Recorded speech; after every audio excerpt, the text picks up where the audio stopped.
Hello students, welcome to EPG Pathshala. I am Dr. Chiranthan Rawal from APJ Abdul Kalam Government College, Silvassa, that is there in UT of Dadra and Nagar Haveli. Today we are going to discuss about a module glycosylate cycle which is in the paper carbohydrate metabolism. So students, let us see what we are going to learn in this module. Our first target is to understand the biochemistry of the glycosylate cycle. Why there is a need to glycosylate cycle? To understand the role of glycosylate cycle in gluconeogenesis. Do you remember this? Gluconeogenesis, it's a new glucose formation. To understand the relationship between the glycosylate cycle and the TCA cycle. How this glycosylate cycle and TCA cycle is related. How their metabolites are important. Then we will study the function of the glycosylate cycle in various organisms. Cellular reactions are interconnected. A discrete relationship exists between various biochemical pathways which eventually lead us to the homeostasis of the body. If this interrelationship is not there, then what happens? Harmony within the metabolism may not be observed. We should first understand the basic of a glycosylate cycle, the requirement of such a pathway, why we require it, what are the basics of the glycosylate cycle, how this cycle allows the organism to grow on two carbon compounds, for example acetyl-CoA. This is very important in the case of the bacterial systems. They may come across the two carbon compounds in their environment, and if this pathway is not there, then it may be crucial for them. Two enzymes play an important role in glycosylate cycle, that is isocitrate lyase and malate synthase. Smith reports the enzyme isocitrate lyase in the extract of the Pseudomonas species, while Kornberg and co-worker reported the glycosylate cycle as a glycosylate bypass. The glycosylate cycle is observed even in plants, archaea, bacteria, protists, fungi and nematodes. In a nutshell, it is present in most of the organisms. However, the presence of a glycosylate cycle in animals remain controversial. There is a controversy between whether the animals do have or not. The key reactions are conversion of isocitrate to glycosylate and succinate by enzyme isocitrate lyase. And other is conversion of glycosylate to malate by malate synthase. Introduction. The glycosylate cycle is an anaplerotic pathway of the citric acid cycle which permits growth on two carbon compounds like acetate by bypassing decarboxylation step of the citric acid cycle. Two enzymes play an important role in the glycosylate cycle, that is isocitrate lyase and malate synthase. Smith and Gonsalves reports in 1954 regarding the enzyme isocitrate lyase in the extract of Pseudomonas species. Kornberg and co-workers reported the glycosylate cycle or glycosylate bypass. The glycosylate cycle is observed in plants, archaea, bacteria, protists, fungi and nematodes. However, the presence of glycosylate cycle in animals remains controversial. It was believed that vertebrates were not capable to perform this cycle because there was no proof for the presence of its two important enzymes, that is isocitrate lyase and malate synthase. However, some research proposes that this cycle may present in some of the vertebrates. Glyoxylate cycle allows the microorganism to grow on two carbon compounds. Glyoxylate cycle play an important role in plants during seedlings. During the seed germination, plants converts stored lipid molecule into carbohydrate using glyoxylate cycle. During seed germination, photosynthesis is not operating, so role of glyoxylate cycle is crucial. The glyoxylate bypass allows plant seed to stock up energy and carbon source from fat. This stored fat is used for the generation of glucose during the germination. It was believed that glyoxylate cycle operates only inside the peroxisomes of fungi and plants. However, it is no longer valid. Enzymes of glyoxylate cycle are found in cytoplasm as well as in the peroxisomes. Overview to glyoxylate cycle. This figure gives an overview of glyoxylate cycle. Oxaloacetate present in plant mitochondria is converted to aspartate. Aspartate then crosses the mitochondrial membrane and transport to glyoxysome. Aspartate present in glyoxysome is converted back to oxaloacetate. Oxaloacetate reacts with the acetyl coenzyme A to form citrate. Citrate undergoes isomerization to form isocitrate, that is a reaction of TCA cycle. Isocitrate lyase cleaves the isocitrate to form succinate and glyoxylate. Glyoxylate reacts with the acetyl-CoA to form malate. This reaction is catalyzed by malate synthetase. The pathway is essentially a modified version of the citric acid cycle. It's a modified form of the TCA cycle. The glyoxylate cycle make use of 5 enzymes used in the citric acid cycle. So there are certain enzymes which are being used both in citric acid cycle as well as glyoxylate cycle. They are citrate synthase, ecotinase, succinate dehydrogenase, fumarase and malate dehydrogenase. These are used both in TCA as well as glyoxylate cycle. The glyoxylate cycle sidesteps the two oxidative decarboxylation steps of the TCA cycle. The TCA cycle involves the decarboxylation step where the carbon has been removed in the form of carbon dioxide. These two steps are omitted over here. It diverts the isocitrate through the isocitrate lyase and malate synthase reaction. This bypass allows simple carbon compound to be used as a sole source of carbon as well as the biosynthesis of biomolecules. Conversion of isocitrate, glyoxylate and succinate by isocitrate lyase. The first two steps are similar to the first two reactions of the TCA cycle. The glyoxylate cycle sidesteps the two oxidative decarboxylation steps of the TCA cycle. It diverts the isocitrate through the isocitrate lyase and malate synthase reaction.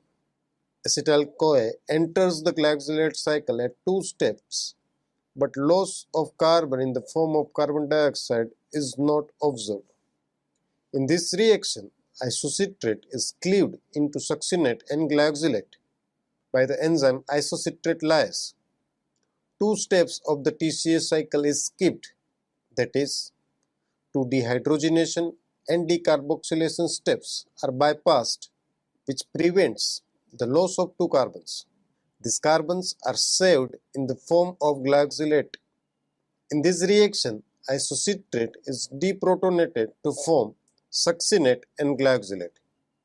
E. coli isocitrate lyase contains lysine 193, cysteine 195 and histidine at 197 and 356 position, which forms the catalytic active site, while histidine 184 is play an important role in the assembly of tetrameric enzyme. Conversion of glyoxylate to malate by malate synthetase. Malate synthase catalyzes the reaction between glyoxylate molecule and another acetyl coenzyme A to form malate. The final step in the glyoxylate cycle involves the regeneration of oxaloacetate. So one complete turn of the glyoxylate cycle forms one succinate molecule by utilizing two acetyl-CoA molecules. One of the intermediates of this cycle is glyoxylate provides the basis for the name of metabolic pathway. Succinate generated using the 2-acetyl coenzyme A molecule can be used to restock the TCA cycle, or it can be used as a precursor for amino acid biosynthesis or carbohydrate biosynthesis.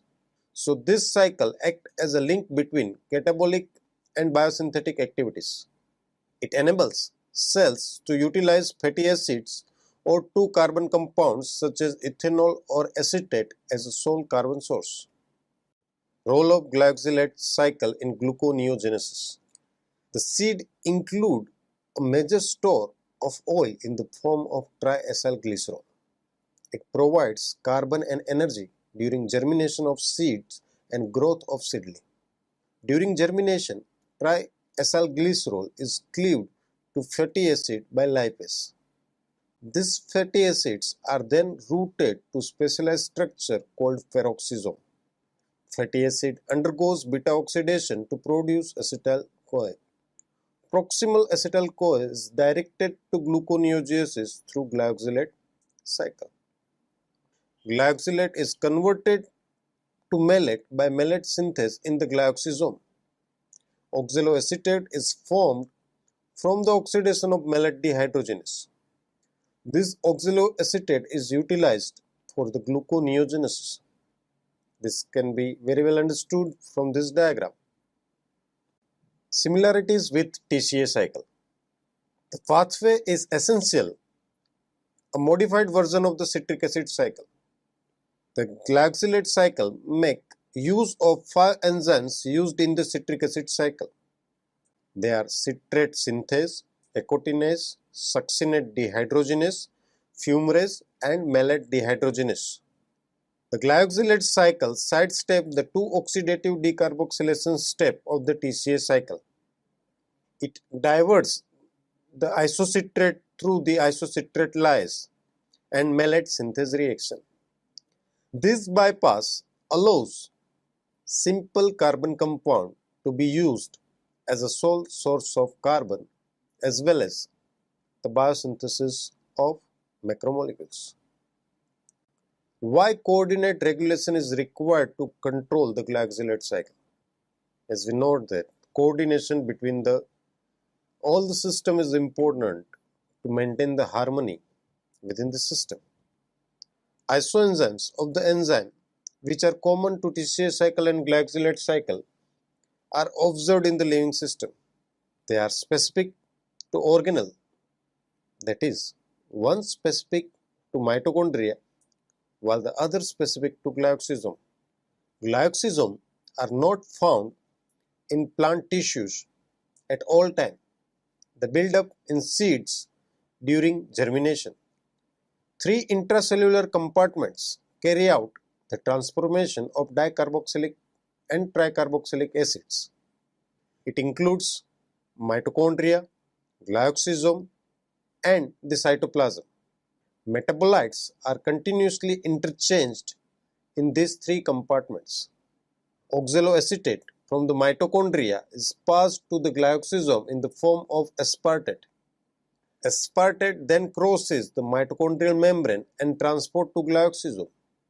Aspartate present in the glyoxysome is converted back to oxaloacetate.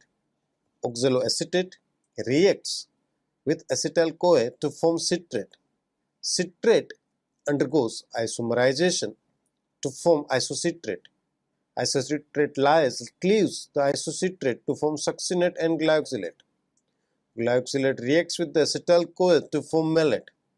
This reaction is catalyzed by malate synthase. Malate is transported to cytoplasm. Malate is oxidized to form oxaloacetate. This reaction is catalyzed by the malate dehydrogenase. Succinate produced from isocitrate is transported to mitochondria. That enters in the TCA cycle. It is transformed to malate and then oxidized to oxaloacetate. Oxaloacetate is converted to hexose via gluconeogenesis.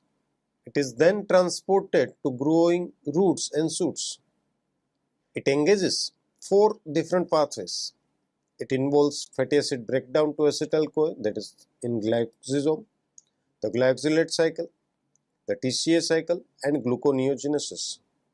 So overall, it involves different pathways and shares some common intermediates, which necessitates that this pathway are regulated and coordinate together. Coordinate regulation of glycosylate cycle and TCA cycle. The enzymes of the glycosylate cycle are represented by the presence of glucose or another more rapidly utilized substrate. In anaerobic condition, anaerobically respiratory control system suppresses the citric acid cycle and the glycosylate cycle under anaerobic condition. Glycosylate and citric acid cycle shares some common intermediates which necessitates that these pathways are regulated and coordinated together. One of the crucial intermediate is isocitrate, found at the branching point among citric acid and glycosylate cycle. Coordinate regulation of glycosylate cycle and TCA cycle. The intermediates that acts as an activator of isocitrate dehydrogenase also act as an allosteric inhibitors of isocitrate lyase. Under the condition where the metabolism yields is fast and provides sufficient energy to keep the concentration of anapleuritic molecules low, leads to the inactivation of the isocitrate dehydrogenase. When isocitrate lyase gets free from inhibition and isocitrate enters into the glycosylate pathway, there it is used for the synthesis of amino acid, carbohydrates and other cellular materials. Functions of the glycosylate cycle in various organisms. First, let's start with the plants. It occurs in the glycoxylum. Glycosylate cycle play an important role in plants during seedlings. During the seed germination, plants convert stored lipid molecule into carbohydrate using glycosylate cycle. During the seed germination, plant converts stored lipid molecule into carbohydrate using glycosylate cycle. During seed germination, photosynthesis is not operating, so role of glycosylate cycle is crucial. It enables plants to use acetate as a carbon and energy source. Now let's talk about fungi. In fungi, glycosylate cycle plays an important role in pathogenesis. It was observed that concentration of isocitrate lyase and malate synthase is significantly increased during the pathogenesis. Exact correlation is not understood. Now, what is the function of glycosylate cycle in bacteria? Many bacteria have enzymes of glycosylate cycle and citric acid cycle in the cytoplasm. It enables them to grow on acetate as their sole source of carbon and energy. Glycosylate bypass the ability of bacteria, yeast and other microorganisms to utilize acetate as a sole source of carbon for growth. It plays an important role in pathogenesis of bacteria. It was observed that concentration of isocitrate lyase and malate synthase is significantly increased during pathogenesis. We discussed about the bacteria, plants, fungi. Similarly, in animals, the acetyl coenzyme A produced from fatty acid degradation cannot be converted into pyruvate or oxaloacetate. Although the 2 carbon atoms from the acetyl coenzyme A enters the citric acid cycle, they are both oxidized to carbon dioxide in the reaction catalyzed by isocitrate dehydrogenase and alpha-ketoglutarate dehydrogenase. So animals cannot convert fatty acid into glucose.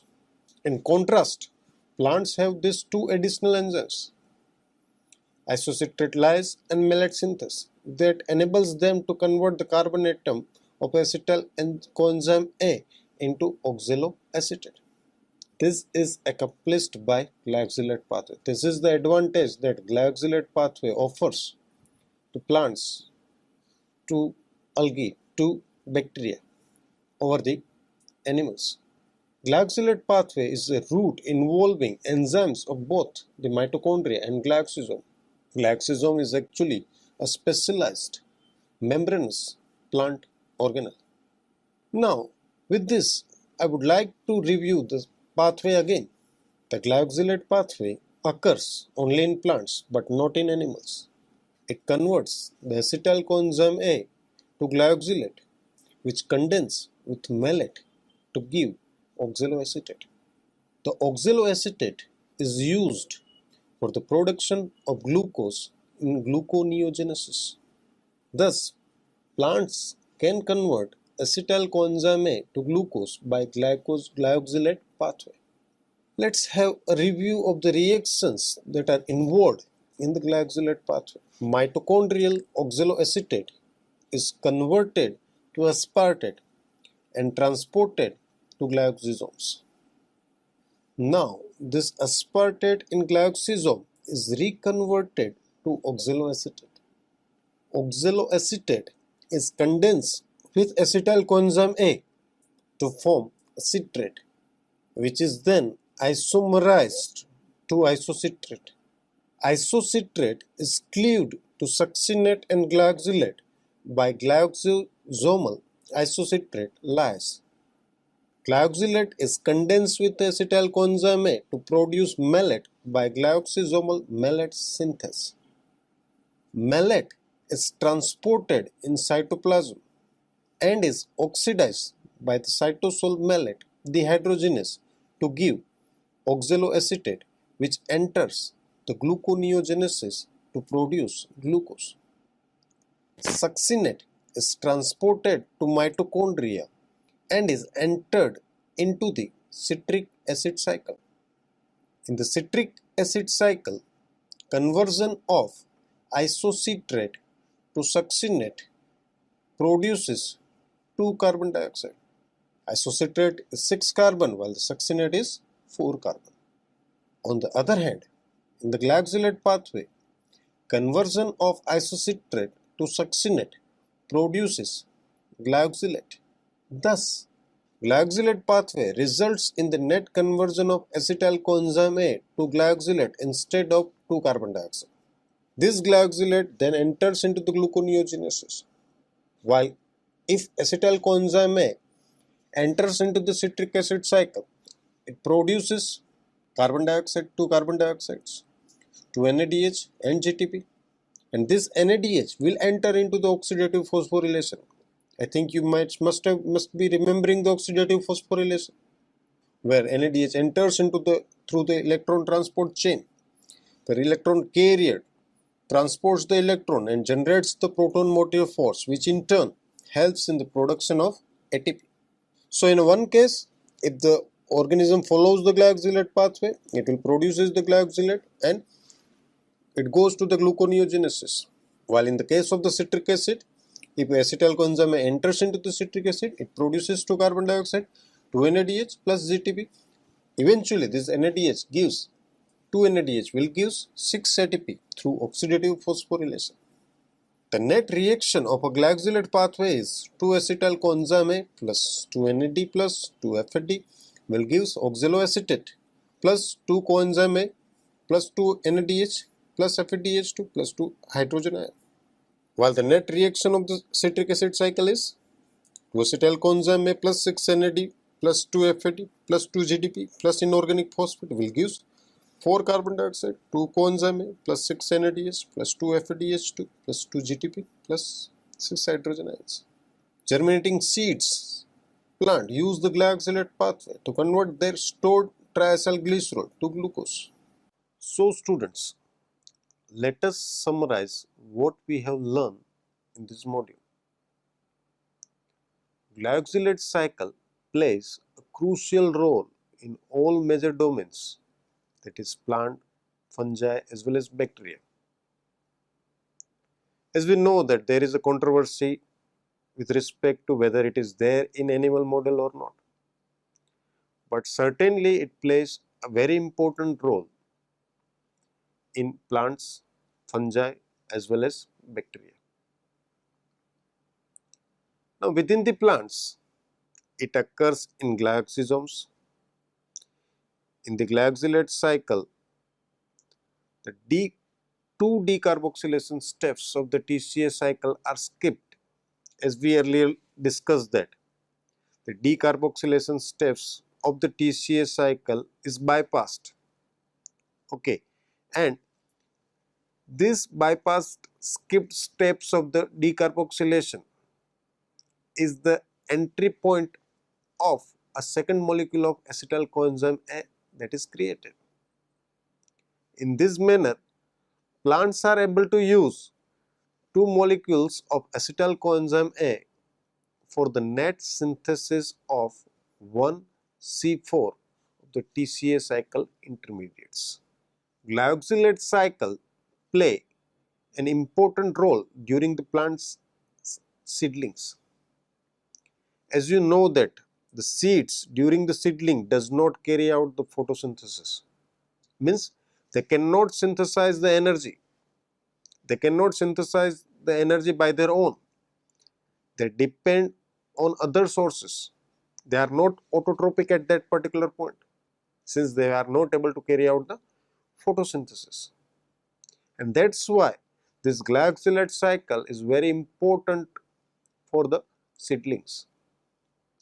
During the seed germination, plants converts store lipid molecule into carbohydrate by using the glyoxylate cycle. So, they utilize the stored lipid which is present in the seeds.